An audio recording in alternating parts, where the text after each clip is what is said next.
有研究人員發現，長壽嘅人通常都唔會過度飲食，佢哋大約只係食到7至8成飽。亞當夏娃被上帝創造之後，上帝賜予人最新鮮嘅蔬果做食物，而當時候嘅人，佢哋絕對有能力去控制佢哋嘅食慾。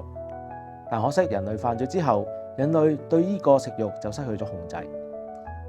喺箴言23章2節裏邊咁樣講到：你若貪食嘅，就當拿刀放在喉嚨上。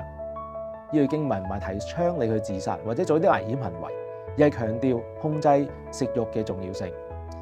保羅提醒哥羅西教會嘅信徒要脫去舊有嘅行為，穿上新嘅模式。